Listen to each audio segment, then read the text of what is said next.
Seros dan Bathoza, seri Bathoza episode keempat. Apa yang akan kita lakukan? Sally berbisik, wajahnya tegang. Bathoza sang penjaga sudah berjalan di trotoar meninggalkan kami. Kita harus mengikutinya. Jangan, Sally memotong kalimat Ali. Bagaimana mungkin kita mengikuti seorang pembunuh? Sally menggeleng. Sebaiknya kita lapor ke Miss Helena. Dia mungkin masih di sekolah. Percuma, Sel, saat kita tiba di sekolah, si kriminal itu sudah hilang entah kemana. Dan dia susah dicari lagi. Kita harus mengikutinya. Siapa tahu dia kembali ke tempat kapsul terbang curian disembunyikan. Ali menyebut poin yang tidak terbantahkan. Sally tetap hendak membantah, tapi aku lebih dulu mengangguk. Aku setuju dengan Ali. Sally melotot. Ali benar, Sel.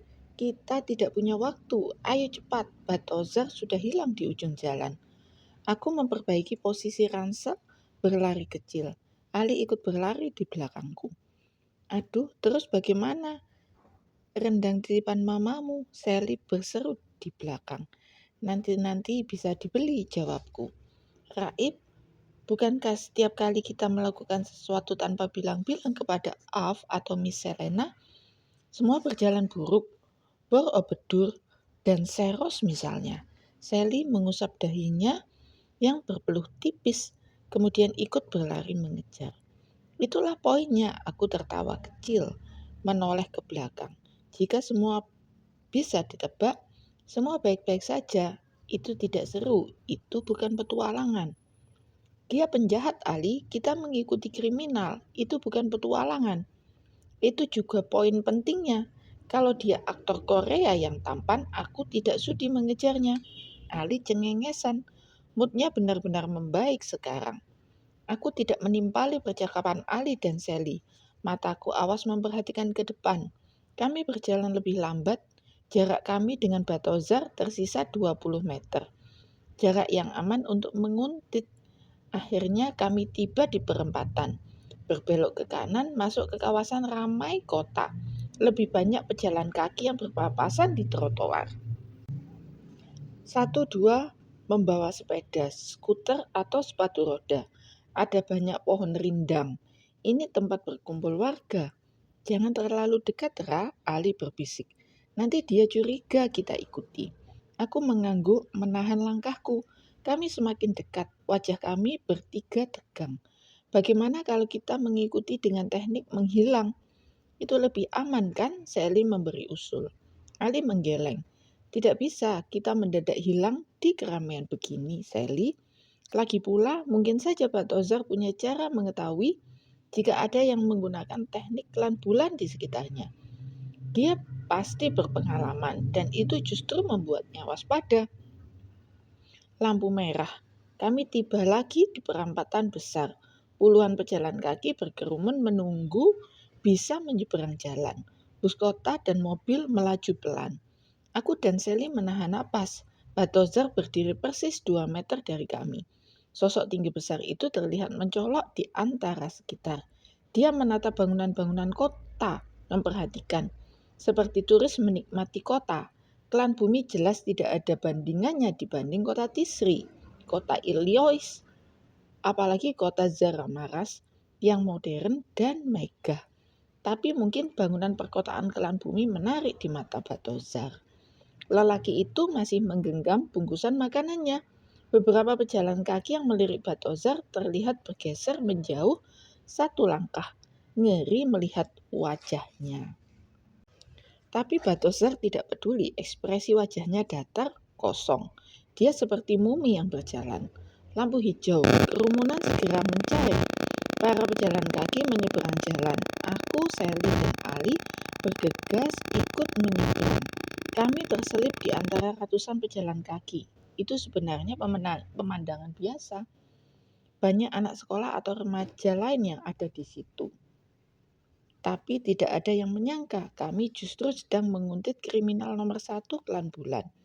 Juga tidak ada yang menyadari bahwa di sekitar mereka ada kriminal ini. Jika Batozar mengamuk, radius ratusan meter bisa porak-poranda. Dia jelas menguasai teknik pukulan berdentum dan teknik bertarung lainnya. Tahan, Ali berbisik. Aku segera menghentikan langkah. Di depan, Batozar berbelok ke kiri. Sally mengeluh. Dia jelas-jelas tidak akan ke tempat persembunyian kapsulnya. Ali, tidak mungkin dia menyembunyikannya di sekitar sini. Tentu saja tidak. Lihatlah, Batozar justru masuk ke halaman salah satu mal besar di kota kami. Ada lebih banyak pohon rindang di sana dengan bangku-bangku taman. Para pengunjung memadati halaman mal yang biasanya digunakan sebagai tempat parkir. Sedang ada festival seni di sana.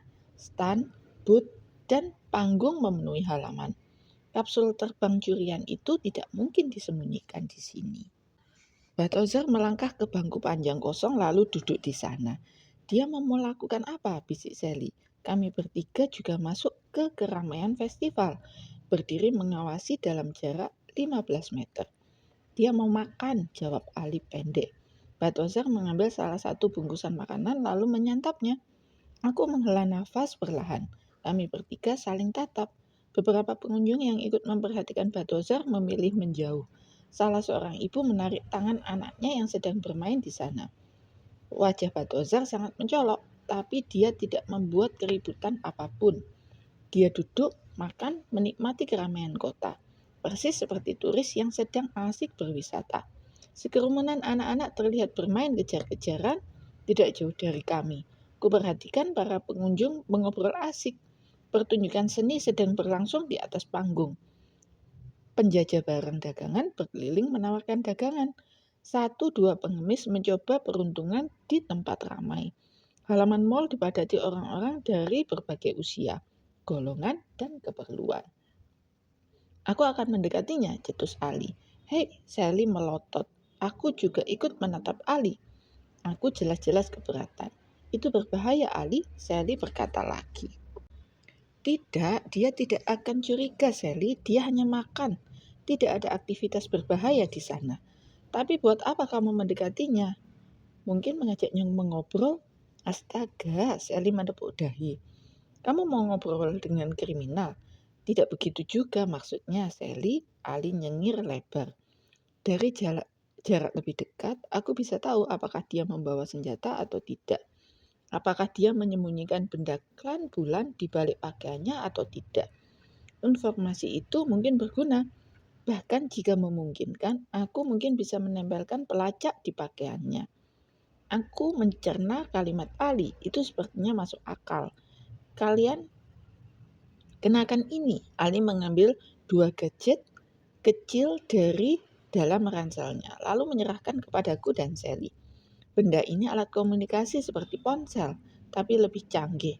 Pasang di telinga kalian dan kalian bisa mendengar percakapan jarak jauh, juga bicara denganku. Aku dan Sally menerimanya, dan sebelum sempat kami bertanya, Ali sudah melangkah ke bangku taman tempat Batozar duduk. Sally hendak mencegah, tapi aku menahannya. Percuma, Sel. Ali tidak akan mendengarkan kita. Dia selalu keras kepala. Lagi pula, dia bilang hanya mengawasi dari dekat. Itu tidak akan menimbulkan masalah.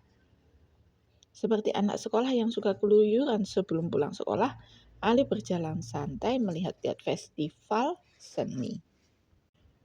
Dia tidak lurus langsung menuju bangku Batozar. Dia ke kiri dulu, kanan, belok lagi, depan, belakang. Gayanya sangat meyakinkan. Sesekali menengok stand dan booth, sesekali menonton pertunjukan seni di panggung. Seolah tidak memperhatikan, tapi matanya terus mengamati Batozar dan mendekat. Akhirnya dia tiba di depan bangku Batozar. Permisi Pak, apakah bangkunya kosong? Boleh saya duduk? Ali bertanya. Aduh, aku hampir tersedak. Sally menutup mulut. Dia hampir berseru kaget. Tadi Ali bilang dia hanya akan mengawasi Batozar. Tapi kini kenapa malah mengajak bicara, bahkan ingin duduk di sebelahnya. Ini sangat berbahaya. Kami bisa mendengar kalimat Ali dari kejauhan dengan alat yang kami kenakan. Batozar mengangkat wajah, matanya merah menatap Ali sekilas. Tatapannya kosong dan dingin. Dia mendengus dan mengangguk. lalu menggeser bungkusan makanannya memberikan ruang kosong. Terima kasih. Ali duduk di sebelah Balthazar. Sally memegang lenganku. Aku tahu maksud tatapan Sally. Dia panik. Saat semua orang di halaman mall justru menghindari bangku itu, Ali malah duduk di sana. Bagaimana jika Balthazar terganggu, lantas mengamuk? Melihat rambut kusut berantakan Ali mungkin sudah cukup bagi Balthazar untuk marah. Aku mengusap dahi, tidak tahu harus bagaimana. Ali terlihat santai sekali, sedikit pun dia tidak grogi. Ali sekarang melepas ransel, meluruskan kaki. Bapak juga menyukai festival seni. Ali menoleh, bertanya, seperti sedang menyapa kawan lama di taman yang rindang dan sejuk, dengan keramaian di sekitar. Balthazar menoleh, gerakan makannya terhenti. Wajahnya dingin menatap Ali. Sally menahan nafas. Tidak suka. Balthazar menjawab dengan suara berat dan serak. Kalimatnya patah-patah. Oh, Ali manggut-manggut. Balthazar melanjutkan makannya. Saya juga tidak suka, tapi guru di sekolah menyuruh kami membuat laporan atas festival seni. Ini menyebalkan. Ali melanjutkan percakapan, seolah ini percakapan menyenangkan di taman bunga yang indah bersemi. Aduh, kenapa Ali malah memperpanjang urusan? Dia seharusnya segera kembali ke sini. Sally berbisik kepadaku. Wajah Sally tampak panik.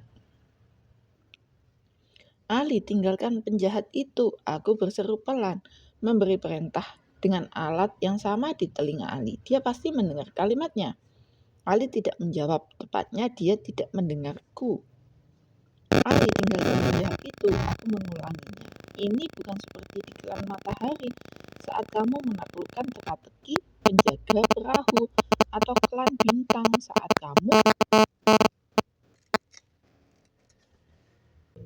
saat kamu mengambil hati tetua salah satu ruangan di sana dengan anekdot tidak lucu itu. Sia-sia, Ali tidak menurut. Apakah Bapak datang dari luar kota? Ali bertanya lagi sebagai jawaban perintahku. Balthazar kali ini benar-benar menghentikan makannya. Dia meletakkan bungkusan makanan di samping lantas beranjak berdiri. Ekspresi wajahnya yang dingin dan kosong kini berubah. Tangannya bergerak hendak melakukan sesuatu. Astaga, apakah Balthazar terganggu dengan Ali yang so akrab? Apakah penjahat itu tiba-tiba akan menyerang Ali seketika karena mengganggu makan siangnya? Seperti yang dijelaskan Miss Helena, untuk psikopat seperti Balthazar, dia tidak perlu alasan spesifik membunuh orang lain. Aku refleks melangkah maju, bersiap melakukan teknik teleportasi menyelamatkan Ali.